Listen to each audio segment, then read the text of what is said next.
Live from downtown Detroit, Local 4 News at 11 starts now.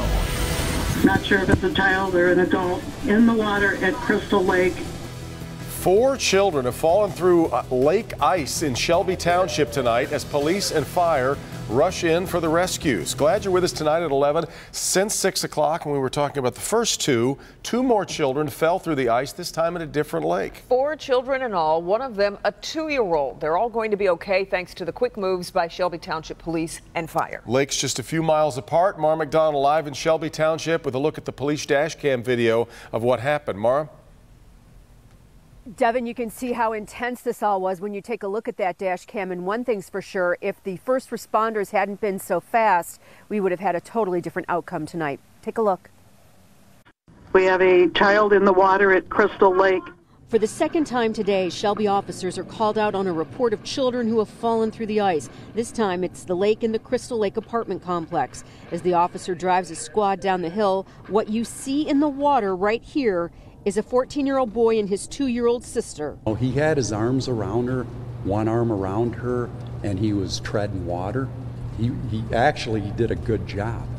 He saved both of their lives. Shelby police tried to get to the children, but the water was too deep. Dispatch, expedite! Firefighters got to the scene, and within a minute and about 40 seconds, a firefighter in a wetsuit got in there and got the children out. You can see as firefighters get the 2-year-old out of the water and in for medical help. 3 hours earlier, the same thing. 2 15-year-old boys walking a dog across Lake Iroquois fall in the water. This time, it's Shelby officers who get to the scene and make the rescue. Just like any law enforcement officer, when there's a kid involved, we kind of step it into a different gear sometimes. As the officer runs to the shoreline, Sergeant Tichenal is already on the ice with a life ring, throwing it to the boy in the water. The teen grabs it, and as the sergeant starts to pull him out, he falls through the ice.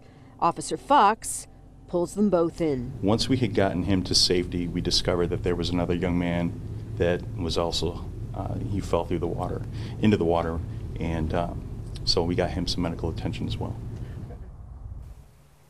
Back here live, the final count tonight, 4 kids are going to be okay. 1 dog survived this as well.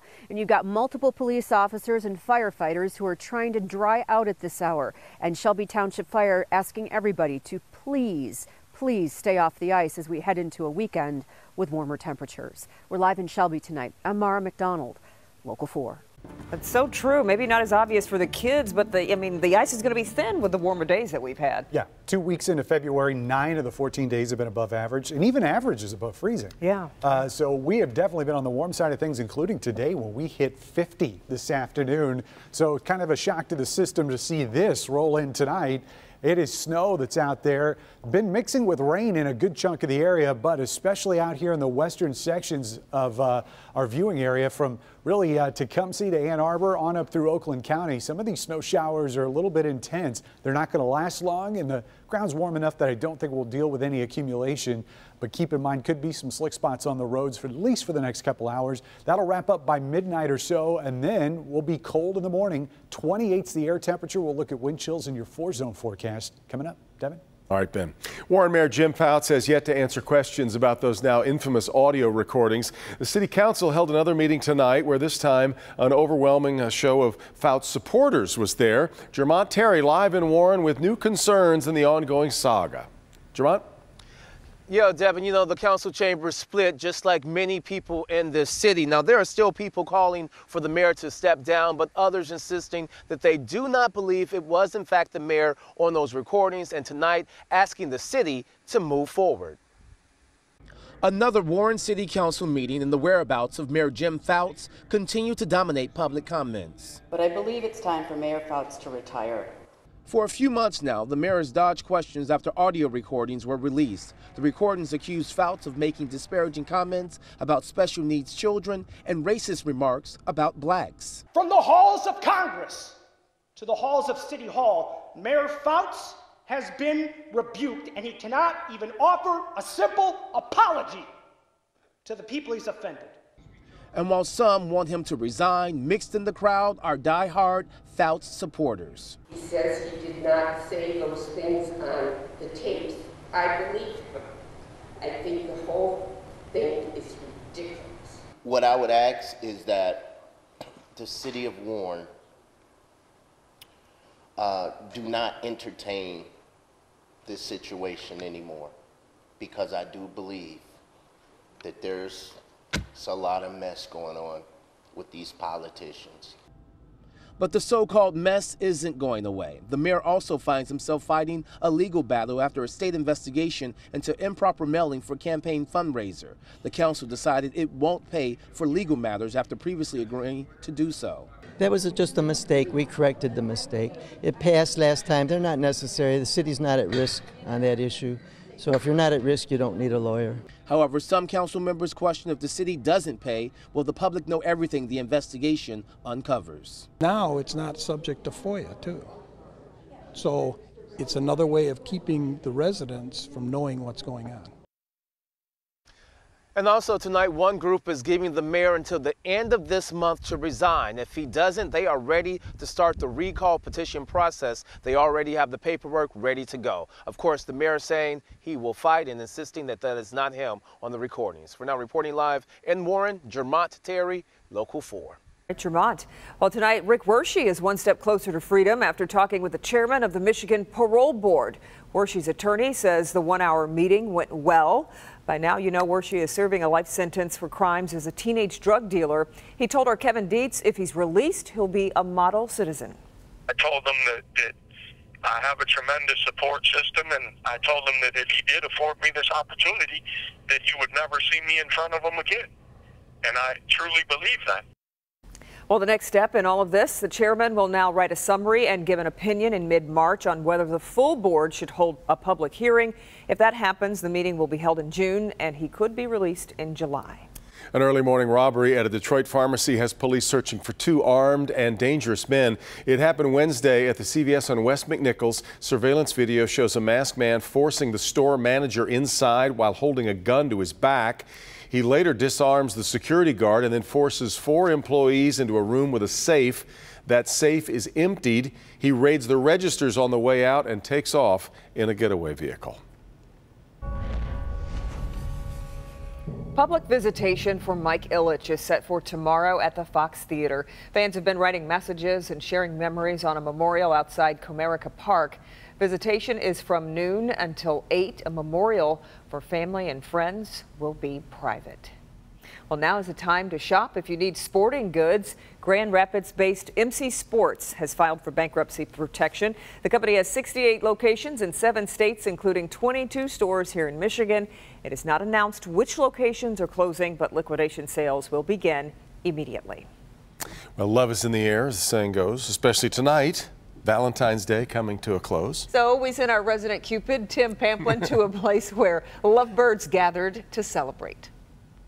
Saint Valentine, of course, the patron saint of happy marriages and beekeepers, which might explain all the flowers this time of year. 'Tis the time to show the one you love how much you love them. Do you want a chocolate? Or diamonds, perhaps. A romantic dinner. And when it comes to romantic dinners in Detroit, well, there's only one spot this evening. Pour up 2 heavy onions. This is the 5th year American Coney Island have hosted their Conies by Candlelight. Love is in the air. For Detroiter Jill, well, she was her son Hudson's Valentine. This couple have got something to celebrate their first Valentine's together. Married last week. He's an Iraqi war vet. She's fresh from El Salvador. Love certainly was in the air tonight. And the team down here at American Coney Island take this evening very seriously. Very seriously. Keeping love strong, one Coney at a time. Oh, isn't it lovely? Happy Valentine's, everybody. That's the scene at the American Coney Island tonight. With the nightcap, Tim Pamplin, Local 4. And I don't know if That is cute. One Coney at a time. One thing, though, if you order the heavy onions, as they said, both of you have to do that. Get them. That's right. It's not so bad if you both have them. Right. A Michigan hospital firing back tonight after being accused of posing a public health threat. What the state says it needs to do immediately. Coming up. And disturbing discussion. Michigan teachers under fire tonight for a video that captures a controversial conversation. But first, he's young and he's already been through a lot. But this 7-year-old won't let a tragedy slow him down. Honestly, it's almost like it was harder on me than him. Help Me Hank introduces us to an inspiring kid coming up next.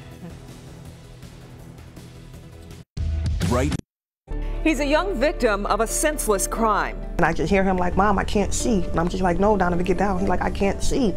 And when I went in the living room, he was just covered in blood. He lost his eye in a drive-by shooting, but the gunman could not take away this young boy's love of life. 7-year-old Donovan Lyles has been through a lot in his young life.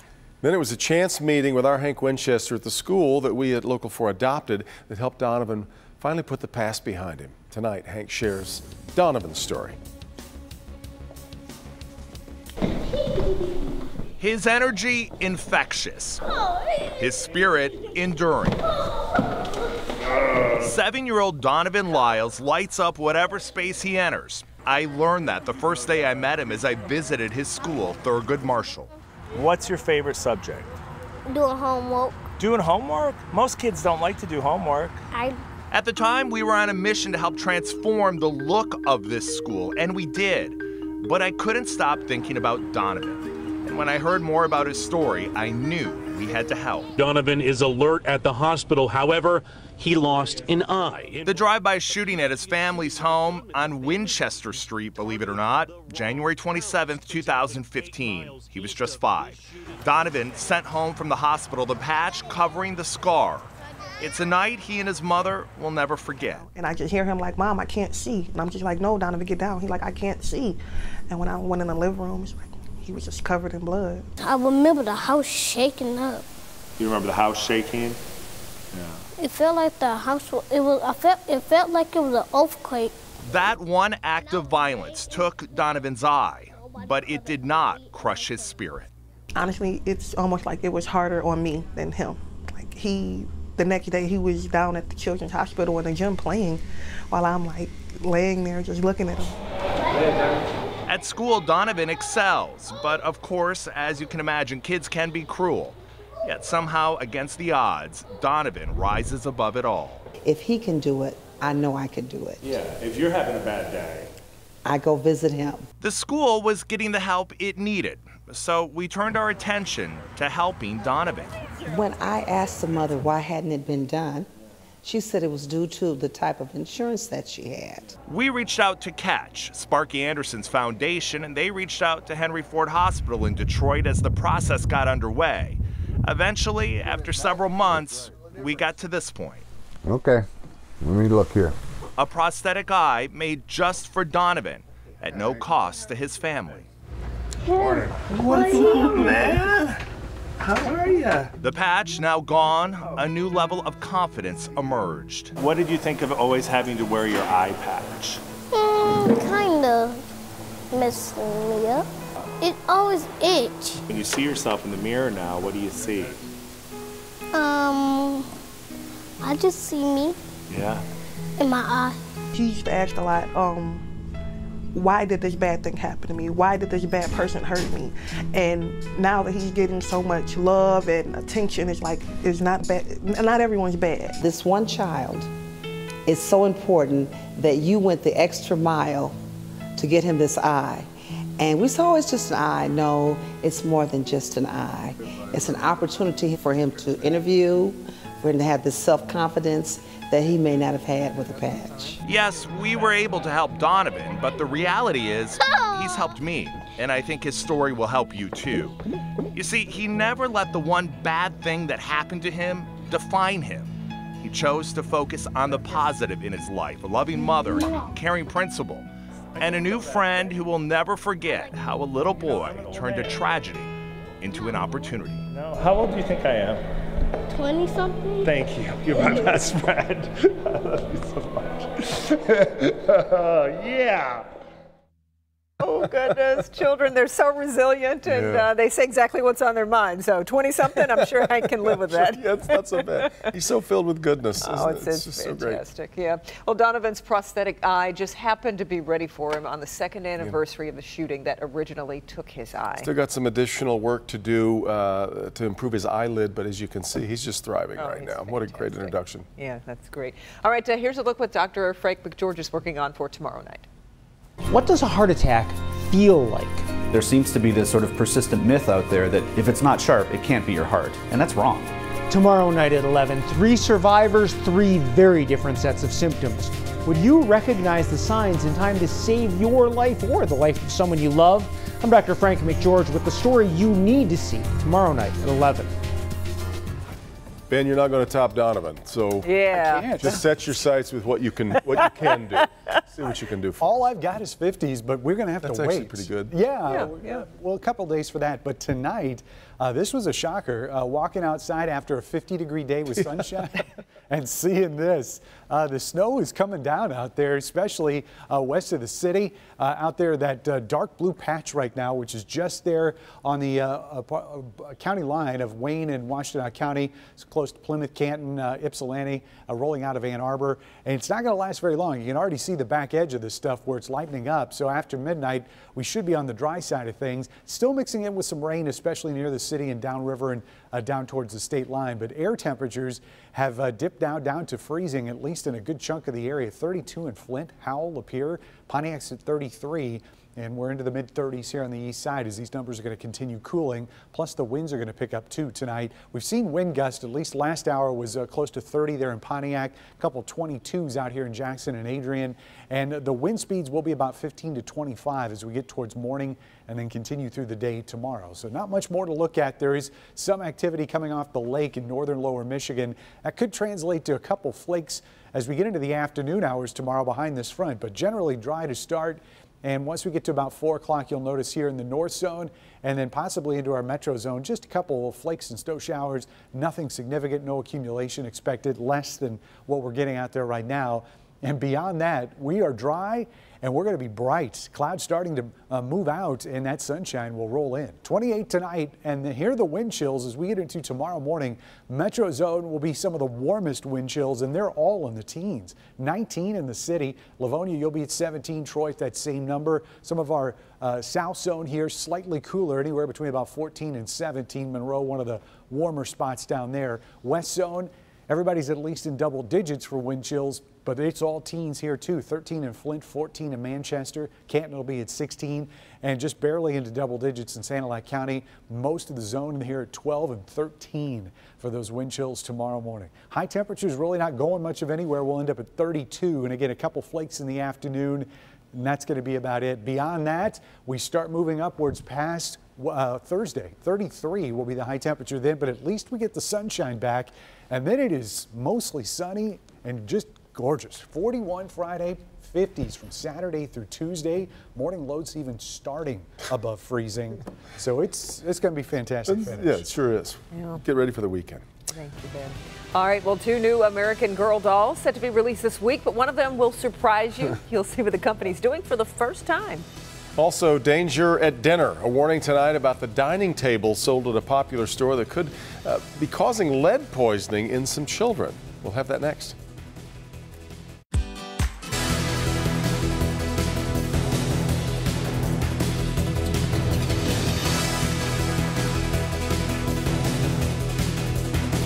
The Detroit Restoration Hardware is recalling nearly 3,000 dining tables after reports of elevated blood lead levels in 4 children. The recall involves railroad tie and Parsons railroad tie dining tables. They were sold nationwide at Restoration Hardware outlet stores and online from 2012 through 2016. We've posted refund information on the Help Me Hank page of clickondetroit.com. Some teachers in Bangor, Michigan have come under fire after being recorded in a bar discussing students and staff that they would either marry, kill, or have sexual relations with. At a public meeting, parents and community members fired complaints at the school board and administrators who said the teachers have not been fired. A district attorney says 6 teachers were reprimanded. Since then, 2 of them have resigned, we should note. The attorney also insists the comments were only made about co-workers and not students. The search continues tonight for the man who got away after leading police on a chase in Macomb County. The chase began in Warren and ended in Roseville when the suspect crashed into another car, then took off running. Police searched the area with K-9s but could not find him. A Chesterfield Township man is charged with sexually assaulting a 12-year-old girl. Police say it happened while the girl was hanging out with her friends at James Beck's home. He's being held on a $50,000 bond. McLaren Hospital in Flint is firing back at the state after being accused of posing a public health threat.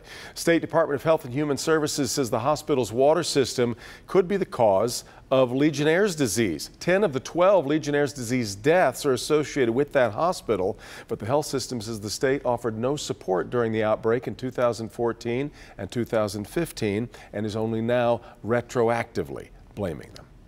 Well, there are 2 new American Girl dolls to be released this week, and one of them is a boy. Yes, his name is Logan Everett, and he is American Girl's very first boy character doll. He's a drummer, and his accessory is a drum set. He plays alongside his female singer-songwriter friend, Tenny Grant, who's also a new character. Both dolls will be released this Thursday. Getting the band together now. Yeah, and parents, get your pocketbooks ready, because they're they are pretty penny, no doubt.